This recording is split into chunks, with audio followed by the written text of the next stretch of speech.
आज पॉडकास्ट में एक बड़ी ही ज़बरदस्त शख्सियत हमारे साथ मौजूद है। वो कहते हैं ना कि आइडिया ही सारा कुछ होता है। ये पाकिस्तानी नौजवान, इनके जहन में एक आइडिया आया, इन्होंने एक ऑर्गेनाइजेशन बनाई, फिर उस ऑर्गेनाइजेशन से अगली ऑर्गेनाइजेशन, फिर उसके बाद अगली ऑर्गेनाइजेशन बनने का सिलसिला शुरू हुआ।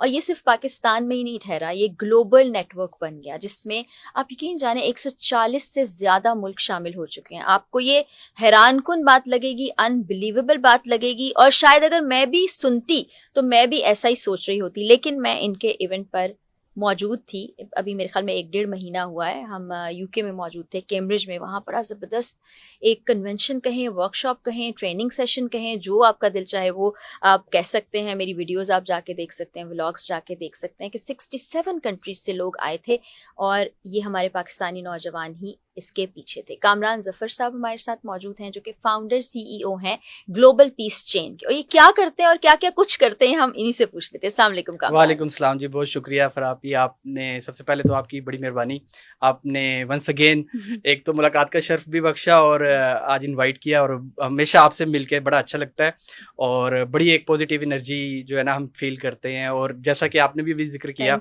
हम लास्ट टाइम यूके में थे इकट्ठे, और यकीन जाने हमने बड़ा आपके साथ जो टाइम है उसको इंजॉय भी किया, और it was a learning perspective point of view से भी हमने आपसे भी सीखा। और जाहिर है वो एक इन्वायरमेंट ही ऐसा बना हुआ था जहाँ पे सब एक दूसरे से सीख ही रहे थे, और वो एक मल्टी कल्चरल किस्म का इन्वायरमेंट था, और बड़े जबरदस्त ट्रेनर जैसे आपने भी वहाँ पे विटनेस किए, तो बहुत अच्छा लगा। और thank you once again for being our part of there as well. मैं ये चाह रही थी कि जो कुछ मैंने विटनेस किया और जो कुछ आप कर रहे हैं वो ढका छुपा ना रहे, बल्कि सब लोगों को पता चले, और जो हिस्सा बनना चाहते हैं इसका वो भी शामिल हो जाए। तो ये ग्लोबल पीस चेन, सबसे पहले ये जानना चाहूंगी है क्या, कैसे आइडिया आया, कैसे बनी, कितनी मुश्किल थी, कितनी आसानी थी?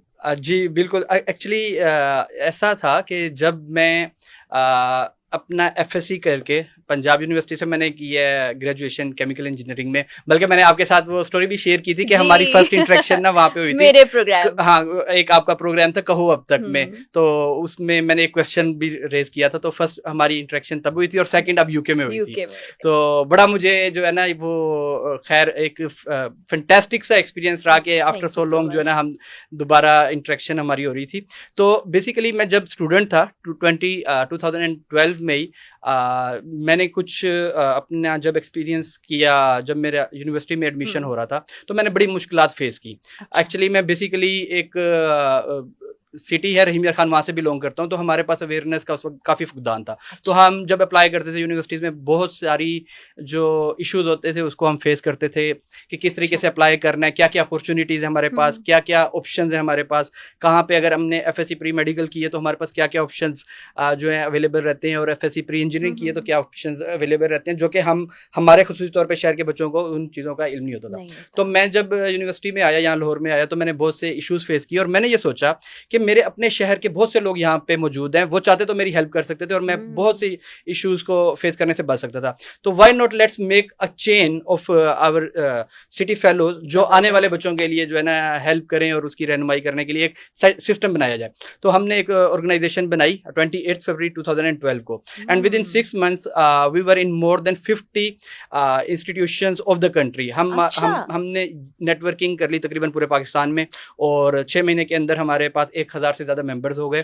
तो फिर हम करियर काउंसलिंग के ऊपर सेशंस करते थे, लेकिन उसके लिए आपको कोई बहुत बड़ी टीम की जरूरत नहीं थी। तो मैंने सोचा कि ये जो अब हमारे पास मैन पावर इकट्ठी हो गई है, एक जाहिर है सारे पैशनेट भी हैं और उम्र के इस हिस्से में जो कुछ ना कुछ करना चाहते हैं जाहिर है पॉजिटिवली, तो क्यों ना इसको किसी सोशल एक्टिविटीज के अंदर एंगेज किया जाए अपनी मैन पावर को। तो हमने एजुकेशन के ऊपर काम करना स्टार्ट किया, चाइल्ड लेबर के ऊपर काम करना स्टार्ट किया, और इसी तरीके से हमने अपनी ऑर्गेनाइजेशन को नेशनल स्केल पे बढ़ा दिया।